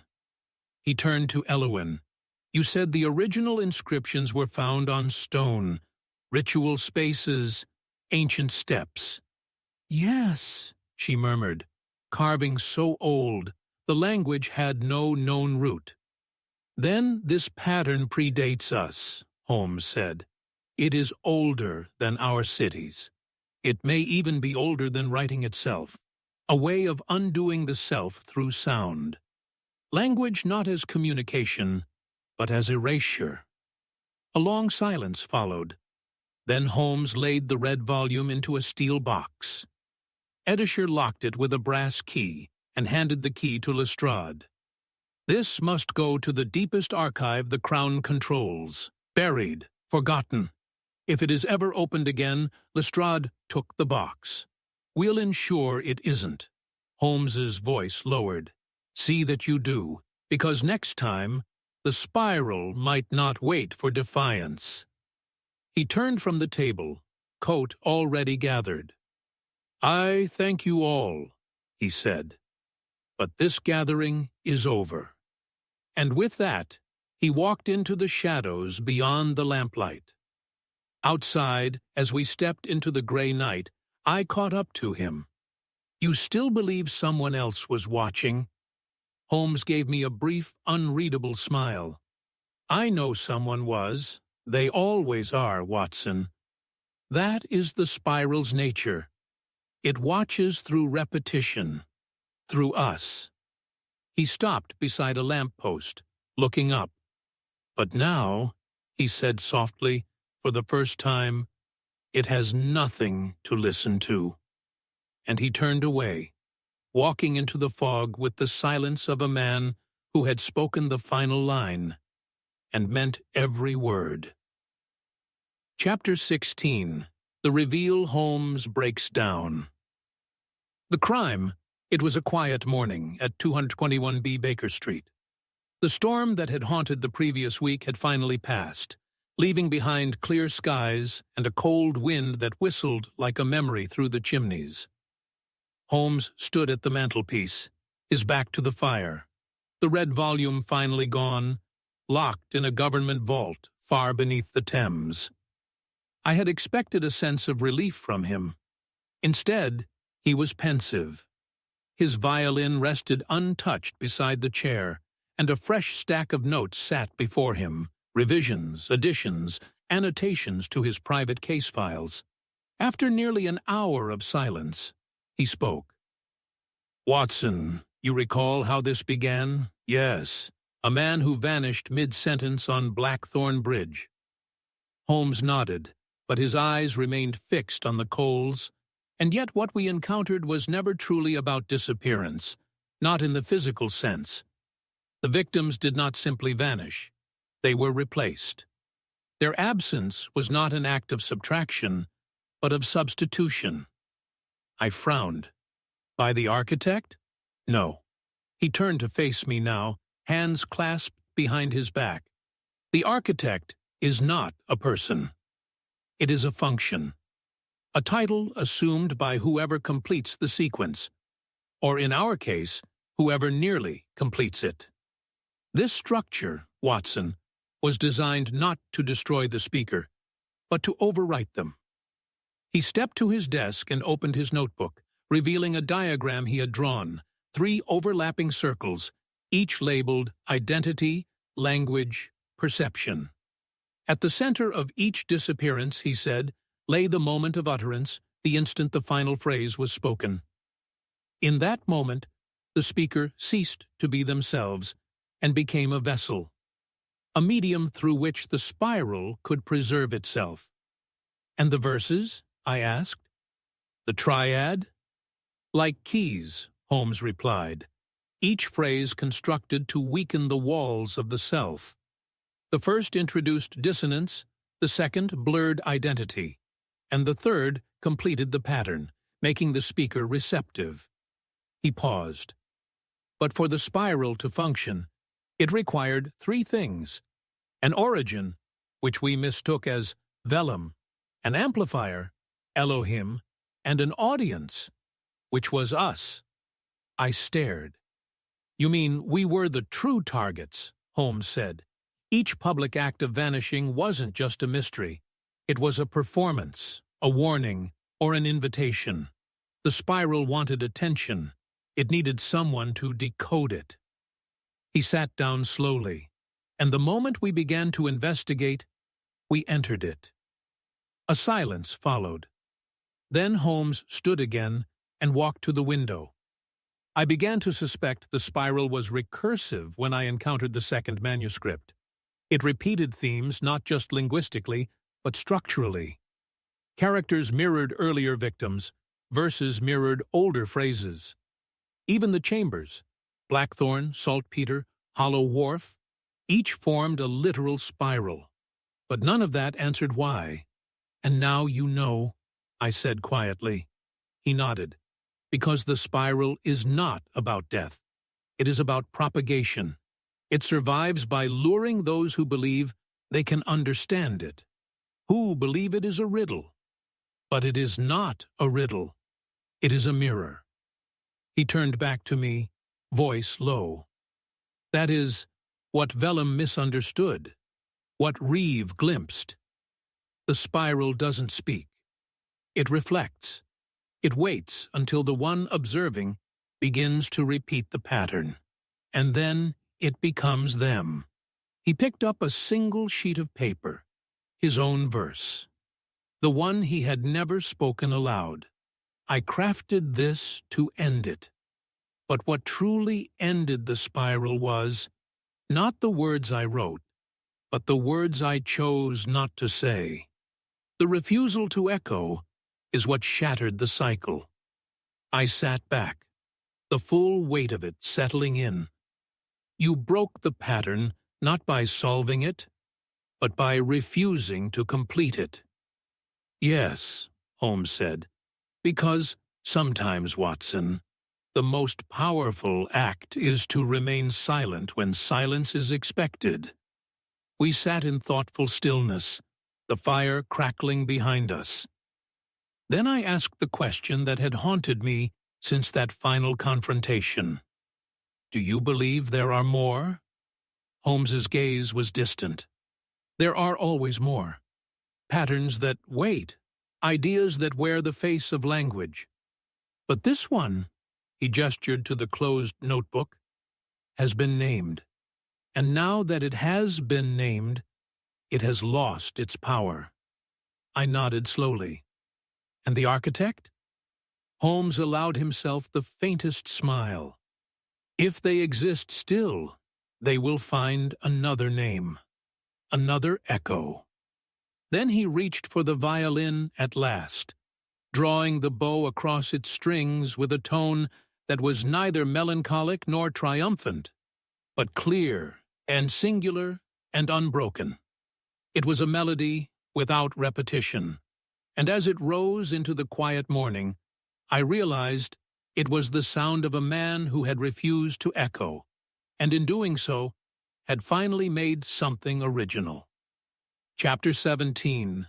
Outcome and Justice. The official report submitted by Inspector Lestrade to the Commissioner of Scotland Yard was brief and curiously sterile. It spoke of a series of psychologically induced disappearances connected to an underground literary cult, and made careful note of a successful intervention led by Mr. Sherlock Holmes that resulted in the dismantling of harmful symbolic materials. No names were published, no criminal charges were pressed. The truth, of course, never made the papers. Yet there were ripples, subtle, quiet ones, the kind that only the attentive notice, like a piano key pressed in an empty room within.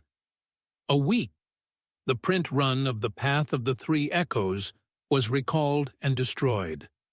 Grice's press was closed voluntarily. Brooke, the fringe publisher we had visited in the early stages of the case, shuttered his shop and left the city without a word. His name did not reappear in any registry thereafter. Elowen Reeve, perhaps, the most transformed by the spiral's near possession, returned to the countryside. She withdrew from public work entirely, leaving the British Museum's advisory board and declining any further correspondence. Before she left, she sent Holmes a single letter. There is silence again. This time, not an opening, but a kindness. "Thank you." Holmes read it once and burned it in the fireplace. "Good," he said, watching the paper curl into ash. She found the edge and chose to step back. As for the woman who interrupted the Orpheum recital, whose voice echoed the hidden speaker's final attempt, she remained under the watch of a discreet department within the Home Office. Her identity was never released. Her memory appeared fragmented, untrustworthy. When questioned about the spiral, she spoke only in unfinished lines, then fell into long silences. "She is no longer a conduit," Holmes remarked, "but she may always remain open in some way. Not dangerous, merely hollowed." The red volume, once so central to the spiral's spread, was sealed in a lead-lined case and delivered under armed escort to a government archive in Yorkshire. Holmes personally selected the location, the vault at Grendel's Hollow, an underground chamber used during the Napoleonic Wars to store decrypted codes.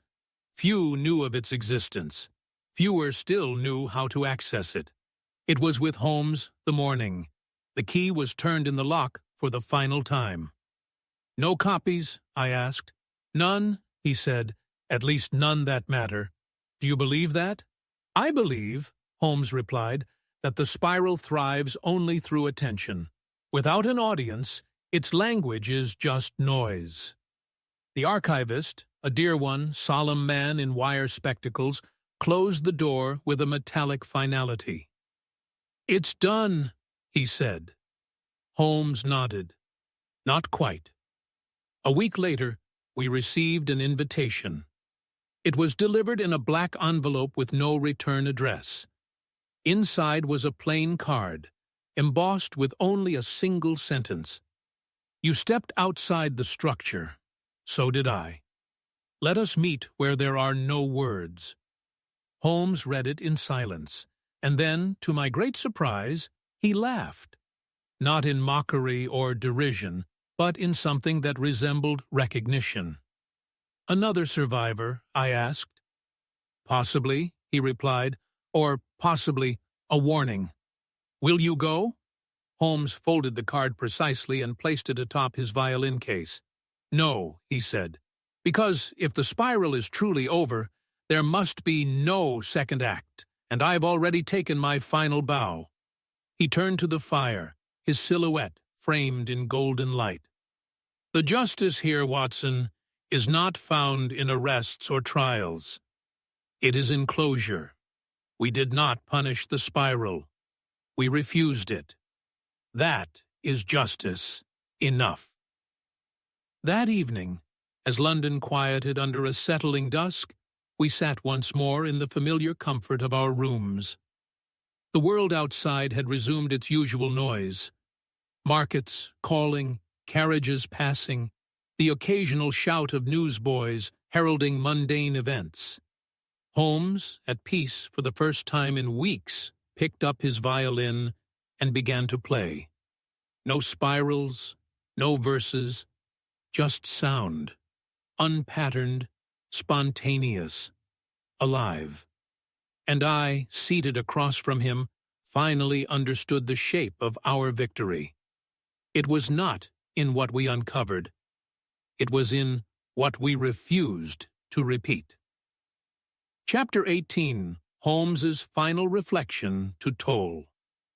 Several weeks before Holmes spoke of the spiral again, we were in the country, having taken a rare retreat at a modest estate lent to him by a grateful client in Sussex.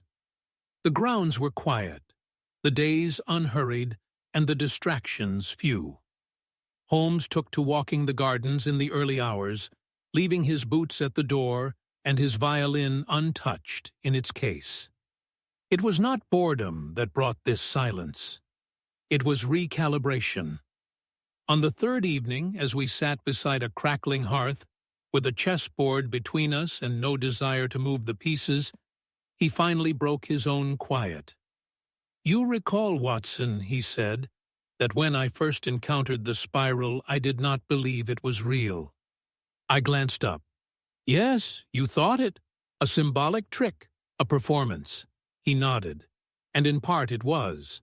But symbols, when repeated often enough, cease to be representations. They become structures. That is the spiral's true danger. Not that it possesses you, but that it defines you. He moved a knight idly across the board.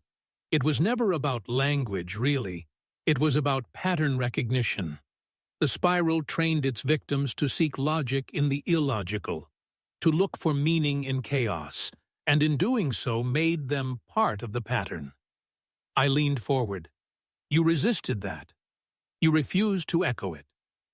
Holmes offered a wan smile. "Yes, but not out of strength, out of doubt."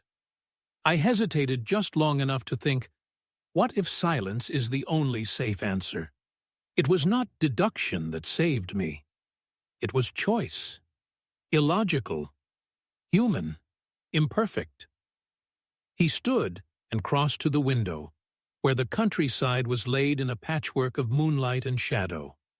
In that chamber beneath the bridge, he continued, I realized something I had not faced before, not in all the murders, puzzles, or ciphers we've encountered. The spiral did not want to be understood.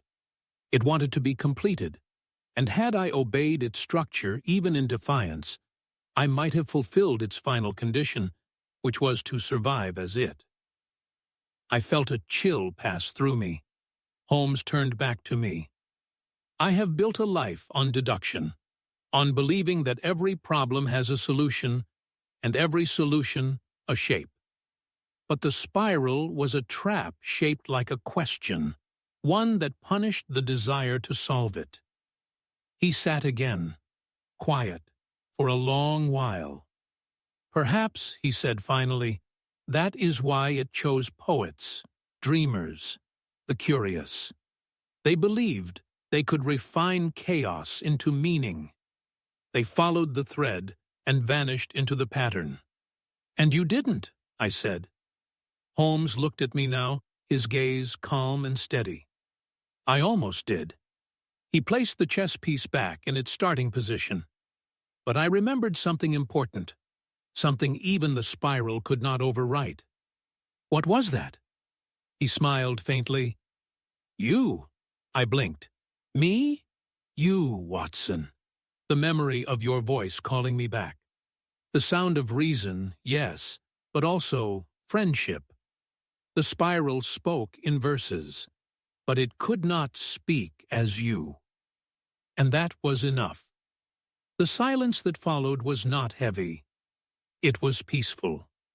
Outside, the wind stirred the trees, and a barn owl called once across the distant field. Holmes rose again slowly and stepped to the writing desk. He opened a fresh page in his notebook and titled it simply, The Case of the Spiral Sentence. Closed. Then he turned to me. No more echoes, Watson. No more riddles shaped like snares. From now on, only puzzles worth solving. And he meant it. I watched as he sat back in his chair, picked up his violin, and played. Not for the case, or the mystery, nor the spiral, but simply for the joy of sound that did not mean anything more than itself. And that, I realized, was the truest end of all.